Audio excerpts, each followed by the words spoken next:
It was the statement that surprised just about everyone. Harry and Meghan announcing they'd had enough.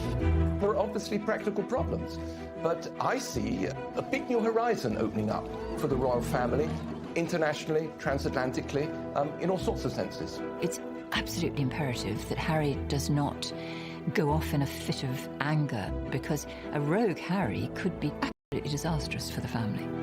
The brothers were growing apart. Inevitably, stuff happens, and we're certainly on different paths at the moment. And that big Sussex-shaped problem at the heart of the royal family seemingly could not be resolved. It's not enough to just survive something, right? Like, that's not the point of life. You've got to thrive. So can Harry and Meghan find the private happiness they crave and the careers they want? To be out there making money, perhaps off the back of the name royal family, that's a pretty big ask and something that hasn't been successfully done before. The British taxpayer has got to feel this is a deal that works for them, otherwise that's toxic.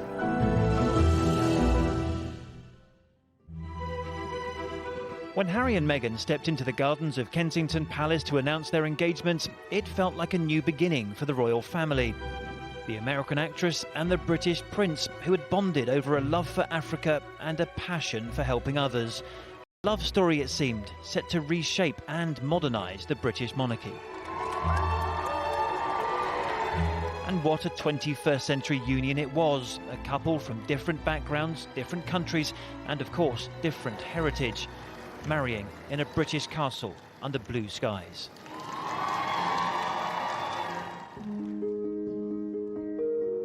But for those of us who observed the Duke and Duchess up close, it was clear tensions were brewing from a very early stage. It was just about the wedding, we presumed, like in every family. But they were tensions which didn't go away. I watched Harry and Meghan emerge a newly married couple from our studio we had just above the entrance to St George's Chapel over there. That was less than 2 years ago. Now they say they want out of Britain for much of the year, out of their current roles in the royal family. How on earth did we get here? Even before that beautiful spring weekend in May 2018, the challenge facing this couple was always going to be a monumental one. How would the British establishment react to the arrival of an American celebrity? How would she react to becoming part of the centuries-old institution of monarchy? In America, you just marry somebody that you love. Julie Montague is in a country. It's a completely different culture. Whether or not you marry into the aristocracy or the royal family, completely different culture. Then all of a sudden you marry into, the class system, and it's just different. There you encounter more snobbery. I don't know if it's the accent. I don't know if it's because we're too loud or too pushy, too opinionated, too American. What we didn't realise at the time, I suppose, was quite what a culture shock it would be for somebody to come in as a member of the royal family and have that kind of ambition and that kind of drive. I think probably was quite difficult, because we don't want our royals to be too ambitious or to be too outspoken or to be... We like them to be just right.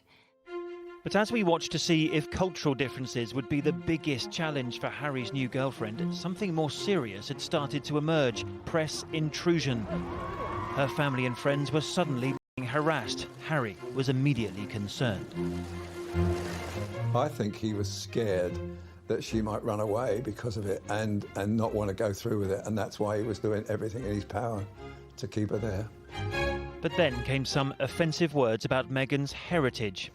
And that Harry made clear in an angry statement he would not accept. Suddenly, we've got parts of the internet that were really calling her some horrendous names, and unfortunately this also seeps into certain areas of the press as well. Some of the commentary made comments about her mother's dreadlocks or her sort of family's cotton-picking roots. Unfortunately, that has been quite negative in some aspects. Is trying to link part of her ethnicity to other things that are associated with black people in a negative way. So gangs, gangsters, the ghetto. And we've definitely not seen that type of language being used about anyone else in the royal family before. I mean, this is a woman who has African-American roots. They just feel like she is being picked on unnecessarily and way more than Kate Middleton ever was. In a recent interview, Meghan's co-star from her acting days in the US series Suits, Wendell Pierce, told how shocked he was by some of what was written about her in Britain's tabloids. You're always amazed at the depth of it. You're always amazed at the great lengths people will go to it, to be destructive and nasty. But senior members of the tabloid press just don't agree that Meghan was made to feel unwelcome in Britain. There's a lot of accusations that not just the press, maybe, but we've been racist as a country. We haven't welcomed Meghan because she has a black mother and a white father. We haven't opened our arms to her mixed heritage. It's laughable. People were delighted. Go and read the Sun editorials from those days. We thought that Meghan was a brilliant breath of fresh air and she was going to bring change to the monarchy. We celebrated. I'm sorry, Chris, if you were actually saying that you can no longer criticise someone who happens to be mixed race, then we've got real problems coming in this country. The criticism of Meghan is nothing to do with her race. It's to do with the fact that she has been incredibly hypocritical with political views that she has preached. As a member of the royal family, by the way, this is a big deal. You know, members of the royal family are not meant to openly share their politics. But back at the time of the engagement in 2017, the couple had come to the conclusion they could manage it. Meghan would, Harry suggested at the time, actually be very good at being a royal.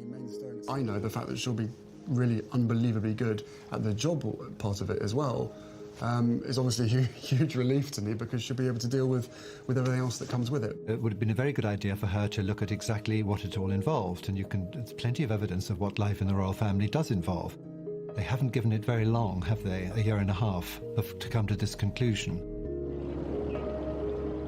I've been covering this family as royal editor for 3 years, but my colleague Tom Bradby has known Prince Harry personally since he first travelled with him to Africa 20 years ago and has remained close to him since. I mean, he never really sort of said why he asked me in to meet her, but Harry asked Tom and others to meet Meghan, so how did anyone convince her that she would be able to cope with the attention? I think he worried about, I think she was a bit like, whoa, this is more intense than I thought it would be, and he was a bit like, no, it'll be all right, you know. I mean, I think he's always wondered, why would anyone want this? Why would anyone want this life? And so I think he was very keen to reassure her, because he was in love with her, that it would be okay. Do you think her eyes were wide open enough to the challenges of being part of this institution? Well, I think when you're in love, you know, it's the ultimate example of travelling in hope, isn't it? You know, I think she thought, I love him, we can work it out. You know, between us, we can work it out. And no one with any heart can blame Harry for wanting to protect Meghan from the worst excesses of the press, the kind of protection his mother never got. They began the week as boys, they've ended it as men. We've seen them almost visibly mature in front of our eyes. With Harry, he's fiercely protective of his mother's legacy. He's certainly damaged from the treatment that he perceives that she had at the time, and undoubtedly it was a very, very testing time. He should have had a lovely childhood. He had actually about as miserable a childhood as possible, and, you know, losing his mother. And then we know that he suffered a lot from that. It has to be triggering. Excessive and almost rapacious pursuit of her, of Princess Diana, and certainly Prince Harry has every right to feel protective of his wife. A desire to protect Meghan was understandable. Ask a long-standing photographer like Arthur Edwards, who followed Diana then and Meghan now, whether the comparisons are justified. And you get this response. The parallels with Diana don't exist. I mean, Diana was hounded. Diana went to the gym every day, and there were photographers waiting for her outside the palace, waiting at the gym, climbing over the wall of the gym, pictures every day. Meghan got none of that. Nothing like that happened to her, not once. We can argue about whether or not the hounding was the same or different, but as the royal wedding approached in 2018, the stories about the couple became more intense. It is a daily onslaught of multiple tabloids and a lot of baseless rumors, falsehoods, and she's just been under attack. Were the brothers getting on? Did Kate and Meghan see eye to eye? What Meghan wants, Meghan gets, claimed one headline. Did the tabloids have an agenda? I think that strong, independent, articulate women are catnip for the British media. They love to bring them down. And if you're a woman of colour to boot, it means that it's open season. So the amount of really scathing attacks by people who don't even know this girl, I found extraordinary. Hasn't the newspaper industry, and in particular the tabloids, of which you are an executive editor of the biggest selling one, aren't you to blame for it all going wrong? I think that is patently ridiculous, and I think even if you asked Meghan and Harry, they would say that the press is only one factor in their anger about the UK. But I'm sorry, I will stand by everything that The Sun has done about Harry and Meghan. They are a public couple, they are partly funded by us, and they deserve proper scrutiny. A few months after the fairy tale Windsor wedding, we packed our bags for Australia. The first big tour for the couple and an announcement that Meghan was pregnant. But Harry and Meghan didn't seem to enjoy the inevitable royal tour attention. It seemed to me they felt ill at ease. Perhaps it was Harry's worry for his wife and future child. Perhaps Meghan was wondering what on earth these jam-packed royal tours are all about. Their staff looked constantly under pressure, and not long after the return to London, 4 members of Harry and Meghan's household, for whatever reason, decided to leave. Meghan comes from a very different background, a go-getting background of, being an actress in America. She's used to a different rhythm and a different was not, necessarily the way in which, courtiers and people at palaces are used to getting things done. We saw the press begin to create this Duchess difficult narrative. We heard complaints about 5 a.m. emails and how she worked all hours of the day and how she had particular demands that didn't sit well with certain aides. And it was those stories that snowballed into another round of negative press. And so for Harry and Meghan, the shield was up again and they had to protect themselves. Could they have done it any differently? Now, to begin with, it was easy because everyone loved them and all the press was positive. But then when stuff did start to go negative, I think he and both of them, their instinct wasn't to just take it on the chin. Their instinct was that it was unreasonable and unfair and that you should try and fight it. As the birth of their son Archie drew close, so the tensions grew between the couple's public role and their determination to protect their privacy. And they said they didn't want to do what royal mothers had done before them. A photo on the steps after birth was, they said, not for them. As for the christening, no cameras were invited in. No details were shared about Archie's godparents. All the while, they were finalising the split from William and Kate. A separate household, a separate charity foundation, a new home. The Cambridges and Sussexes were officially on different paths. When the Fab Four launched, it was launched to huge fanfare. Everybody was excited about the possibilities of what these two couples could achieve. Working as family does have its challenges, of course it does. Everybody here, the fact that everyone's laughing means that everybody knows exactly what it's like. Look, we're stuck together for the rest of our lives, so... This is true. Togetherness at its Togetherness, yeah. Unfortunately, it seemed that they couldn't work together, that they were moving in different directions, and that's what we're seeing now. Then came a raft of other questions. Was it justified that the £2.4 million renovation of their new home, Frogmore Cottage, was paid from the public purse?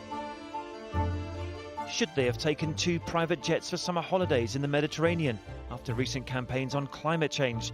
The couple appeared increasingly isolated within the family. An autumn tour of Africa was a chance to reset the agenda and focus on the real stuff, helping others. And this tour felt much more like their own. It began in a township in Cape Town, the murder capital, in fact, of South Africa. There were powerful speeches and even interviews here and there on TV. It seemed to be going so well. I am here with you as a mother, as a woman of color, and as your sister. Yeah, the Africa tour was fantastic. We got to see baby Archie, our first prop on that tour, and, they were brilliant. But scratched beneath the surface, as Tom Bradby did when he spoke to the couple for his ITV documentary, and it was clear that actually things were not going very well at all. I don't know what the impact on your physical and mental health of all the pressure that you clearly feel under. Yeah, well, I guess, and also thank you for asking, because not many people have asked if I'm okay. but it's a very real thing to be going through behind the scenes. And the answer is, would it be fair to say not really? Okay, as in it's really been a struggle. Yes. I mean, around the time of that documentary, some of the angst and the anger in the background, I was genuinely shocked that it had got that bad. I was like, wow, how did it get to this point? I mean, I knew things weren't ideal, but I really didn't know, you know, I got the impression they had decided before they got on the plane exactly how honest they were or weren't going to be. And again, my best guess is, and of course with all these things, you're half the time only guessing, they wanted that, I think, to be a bit of a pressure release valve. I think they wanted it as an indication of if they ever made the announcement, which we've now seen, that there would be some preparing the ground. Like a warning shot to the rest of the royal family that something might be coming. I don't think they thought about it as in a warning shot. That implies a degree of calculation that I don't think is there. I think it was like we're finding this situation really difficult. We've got to say something because it's, you know, the pressure is building up inside us. It's not enough to just survive something, right? Like, that's not the point of life. You've got to thrive, you've got to feel happy, and I think I really tried to adopt this British sensibility of a stiff upper lip.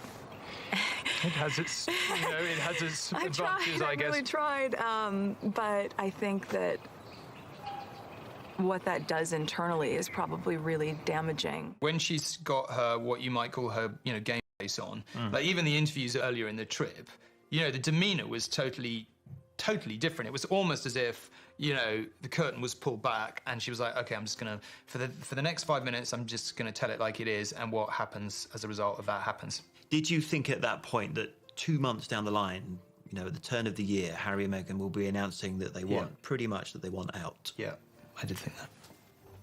That soon? Yeah. And on that very same day, the last of the tour, the couple announced a declaration of war on the press. The statement just came, I think, as a huge shock for all of us because the tour had gone so well and because the coverage had been so positive across the spectrum, and I just don't think anyone saw it coming.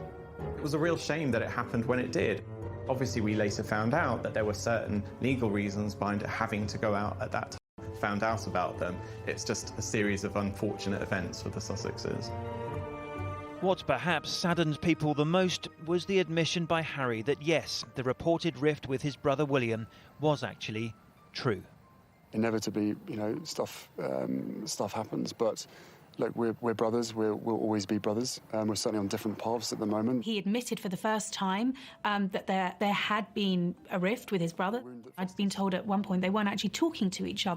So confirmation firsthand from Harry that things hadn't all been, you know, peachy behind closed doors was pretty jaw-dropping. It was a real insight into a very fragile and pretty emotional man. So the Sussexes had done their big TV interview. They had let the world see their pain. They thought that might be a trigger for change. But the change they wanted and needed didn't come. It was in late autumn that Harry and Meghan decided they couldn't go on. They had a new home here in Windsor, a new household of their own, new staff, new resources. It had all been tried, but ultimately it wasn't working, and it dawned on them that they were still deeply unhappy. So they started working then on their escape plan. The couple announced some time off, and this is where they chose to take it, on the far west coast of Canada, where they spent 6 weeks hiking with Archie, admiring the scenery and finessing their bid for independence.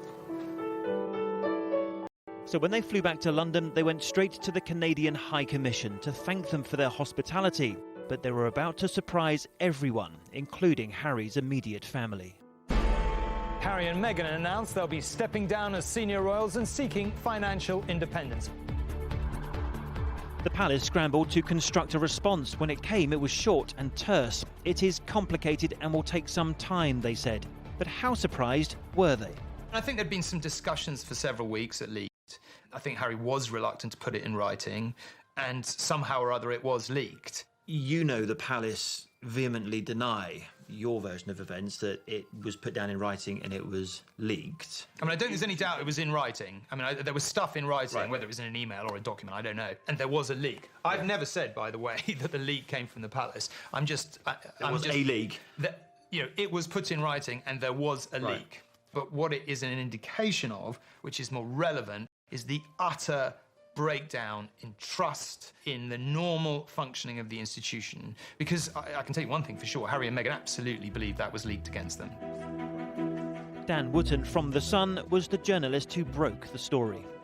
Harry is convinced that it was one of the other palaces, in other words, one of his parents' or brothers' palaces, or grandmother's palace, who knows, that leaked it. You claim it's not a leak. Wednesday forced Harry and Meghan's hand, and it was on Wednesday evening that they made that shocking statement that they wanted effectively out of the royal family. Oh, I absolutely acknowledge that. They would not have released that statement if we hadn't put that story on the front page.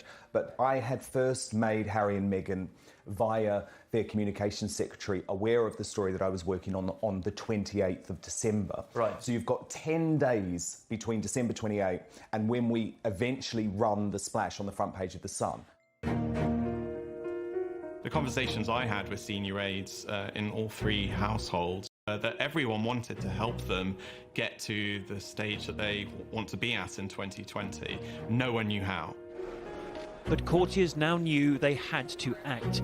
Statement made, Meghan went straight back to Canada, the place where she has friends, and the place where it is most likely this couple will make their new home.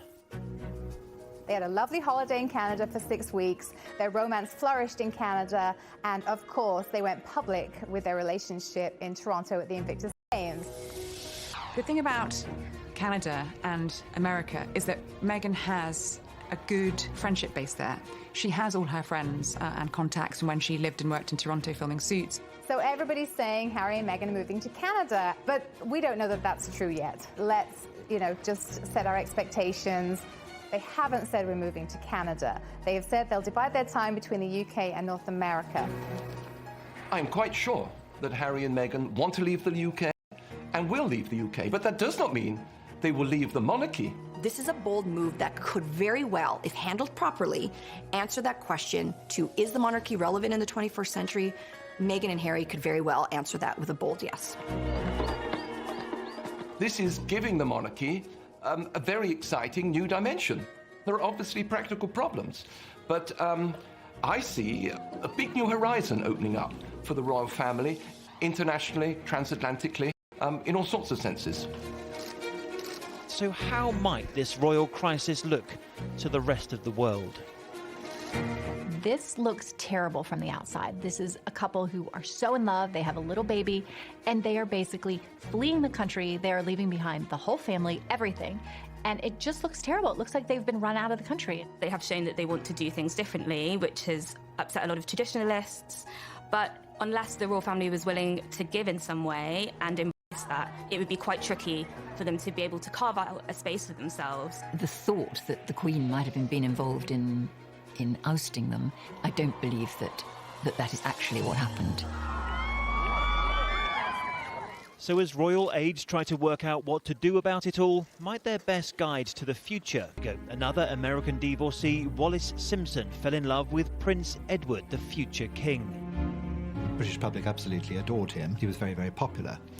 He gets involved with Mrs. Simpson, who is surely the most hated woman in the world at one point. And on the other hand, of course, her staff and people who knew her friends, really rather liked her. But he must have realised that they could not possibly accept a woman with two husbands living as their queen. Forced into a decision soon after becoming king, Edward VIII chose Mrs. Simpson over the monarchy. I have found it impossible to carry the heavy burden of responsibility without the help and support of the woman I love. Edward's abdication transformed the course of British history as George VI, the present Queen's father, succeeded him. If Edward VIII had not abdicated, you might not have Queen Elizabeth on the throne. Had Edward VIII married somebody of childbearing age and produced a line of his own, the Queen, Princess Elizabeth, would have had roughly the same status as Princess Alexandra, and therefore her grandson would be the same as Princess Alexandra's grandsons, who I could certainly name for you, but you probably couldn't. Had he not married at all, then of course the present Queen would have become Queen not in 1952, but 20 years later in 1972. So Harry and Diana and the rest of it would be, part of somebody else's imagination. After the abdication crisis of 1936, the former king became the Duke of Windsor, but he and his American wife were never made to feel welcome in the royal family again. He effectively went into exile for the rest of his life. The only time that he had a public job after that was to be governor of the Bahamas. So he wasn't on the breadline, although he, like a lot of rich people, he thought he was. Towards the end of his life, he was relying very heavily on the kindness of sort of extremely rich American millionaires. But many years later, Princess Diana showed that it was possible to leave the royal family and still use her profile to great effect. The Princess of Wales, as we know, did undertake a certain number of engagements. Diana, she was struggling to find a role, and she eventually found one through the Red Cross, working with them with regards to landmines. A lot of the work she did was extremely good, but that was totally different from what she would have been doing as the wife of the Prince of Wales. I'm only trying to highlight a problem that's going on all around the world. That's all. But Diana's estrangement came at a huge reputational cost to the royal household. Diana was hurt and she was angry. And she went out and made mischief. She gave that panorama interview that just was explosive, that talked about the three of them in the marriage, that talked about how the royal family had treated her, how terribly unhappy she'd been. And I think there is absolute potential, if he leaves in a state of anger and hurt, for him to create mischief as well. So what of the present day and the other royals who do largely support themselves? I think if we look at Princess Beatrice and Eugenie, they both have full-time jobs, they're both involved in philanthropic work, but they are privately funded. You know, their security is not paid by the taxpayer. Both of them have jobs. They are not funded in the same way, although they do undertake a certain number of royal duties. It was always going to be the case that Harry and Meghan were going to be in the central team, which is probably why they used the expression as senior members of the royal family. If they go out of that, I don't see them sort of suddenly becoming like the York princesses. I think they'll be in a different league altogether. Harry and Meghan are not Beatrice and Eugenie. The Sussexes will remain global stars even if they half leave the royal family. Meghan Markle pole vaulted from the B list to the A+ out of the stratosphere list when she married Prince Harry. Meghan was fairly well regarded in Hollywood before she met Harry, but she wasn't super famous. She was on a show called Suits, and she'd been on it for about 7 years, but wasn't that popular. She is now one of the most recognized women in the whole world. Which is why the couple launched their own independent website last week, on which they set out their view of what the future looks like. They've written their manifesto. Yes, they've produced this website. They've said that they want to be financially independent, but equally they want to carry on supporting the Queen, and they will carry on with their patronages. I just don't quite see how any of that is going to work in practice. So Meghan and Harry have said they're going to become financially independent, which is very easy when you have, his money. On that website, the couple stated they no longer want money from the publicly funded sovereign grant, but they do plan to keep taking funds from their father's private estate, the Duchy of Cornwall. Out of the money that Prince Charles gets, he apparently gives £5 million a year to Harry and William equally, so they get £2.5 million each. How much the Sussexes keep getting from Prince Charles and how much they earn themselves will depend very much on what kind of royal role it's agreed they will do. For Harry and Meghan to be financially independent, there's a lot that needs to be figured out. How will their earnings be separated? As working royals, they're doing this as the Duke and Duchess of Sussex, so to be out there making money, perhaps off the back of the name of the royal family, that's a pretty big ask and something that hasn't been successfully done before. As one of the most famous couples in the world, there is a lot they could do with brand Sussex. They can earn a great deal more money outside the system than within the system. The area of finance could be where this whole thing breaks down, because if it's seen that the Sussexes trade on the royal name, then that's not royal. Now that Meghan is stepping back from her senior role in the family, she could have any part that she wants. She could compete against a Julia Roberts or anyone of that magnitude, because let's face it, she's going to get people in movie theaters, period. And that is what matters in this town. That is what matters in Hollywood. And this isn't the first time a well-known actress has married into a royal family. Americans fell in love with this princess story because it had happened before with Grace Kelly. Grace Kelly, who was a big Hollywood star, became Princess Grace of Monaco, marrying Prince Rainier. She was living within a gilded cage. I think she found life very difficult and did want to go back and make more films, but the people of Monaco wanted their princess to be a full-time princess. I can see parallels. If being independent means that Meghan's going to go back and being a film star, I myself don't think that is on. If Meghan doesn't return to acting, the Sussexes aren't short of other options. 6 months ago, the Duke and Duchess, Meghan and Prince Harry, filed for trademarks of the Sussex name so that they could monetize and capitalize off of things such as books, tennis shoes, to clothing. The trademark is very broad. If these T-shirts are sold for money that goes in their own pockets, that is no good. But if the T-shirts are sold for the benefit of a great charitable foundation, then that is fine. That is not why they're leaving the royal family, is so that they can become millionaires. Newsflash, they already were millionaires. There have been talks that she would be a brand ambassador for perhaps Apple, that she and Prince Harry could model the lines along what President Obama and Michelle Obama have done, forming production deals with Netflix.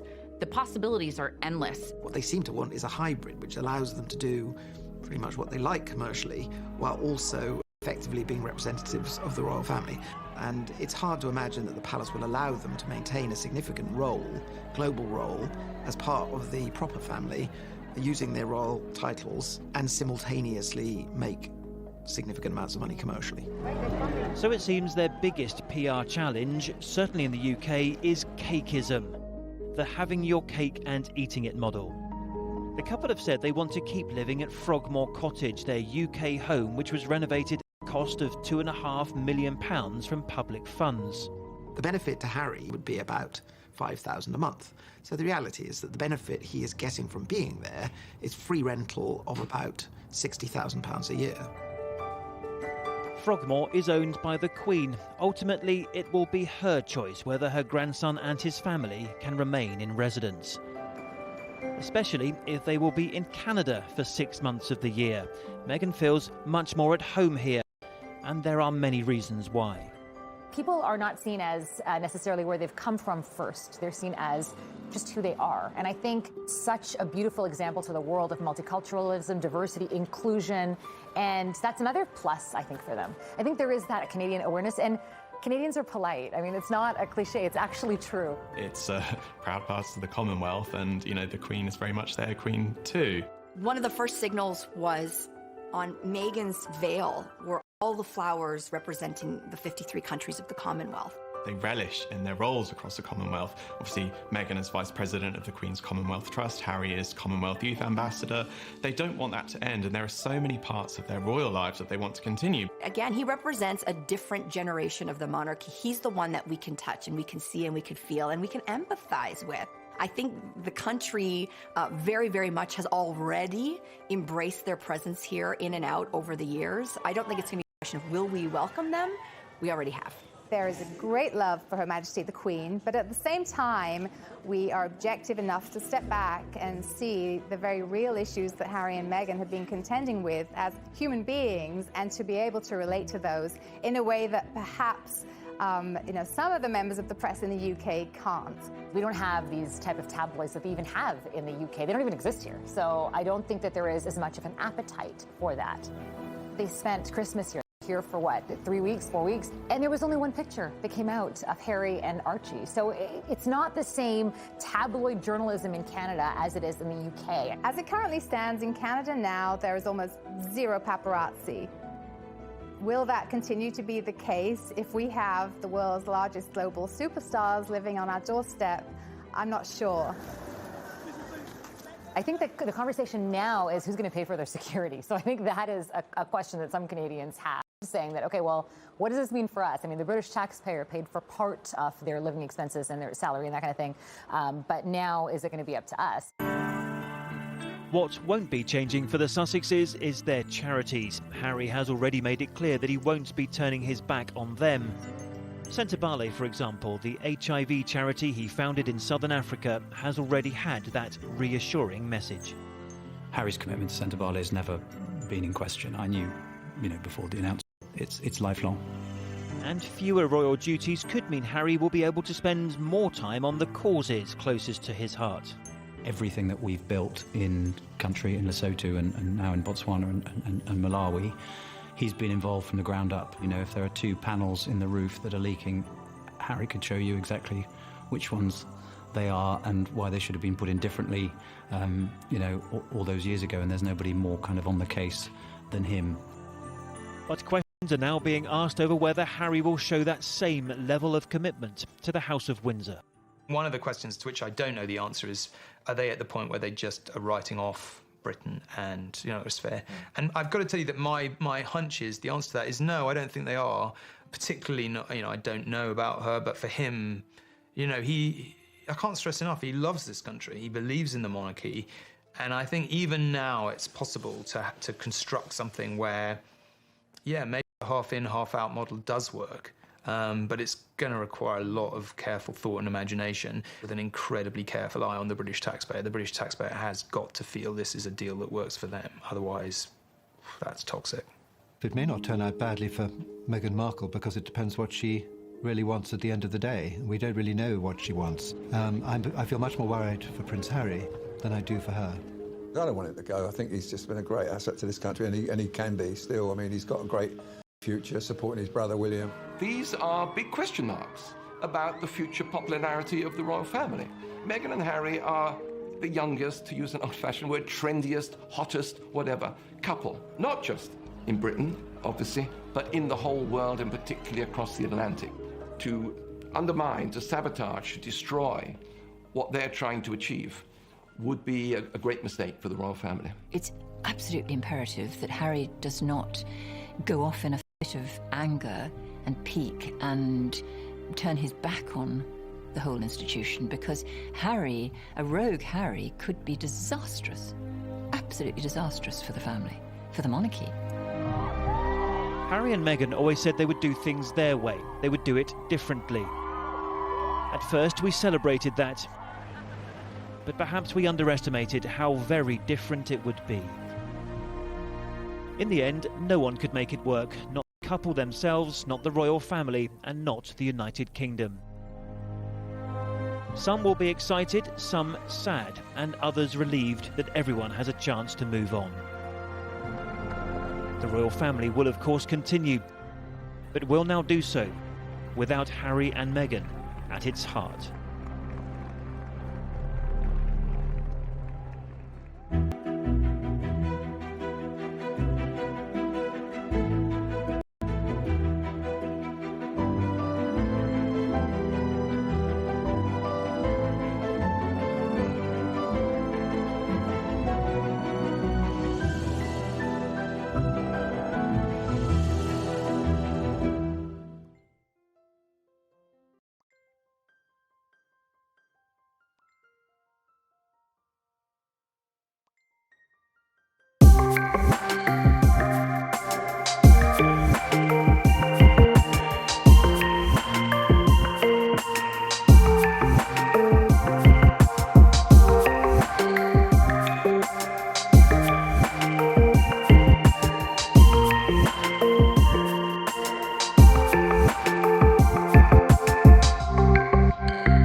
It was just about the wedding, we presumed, like in every family.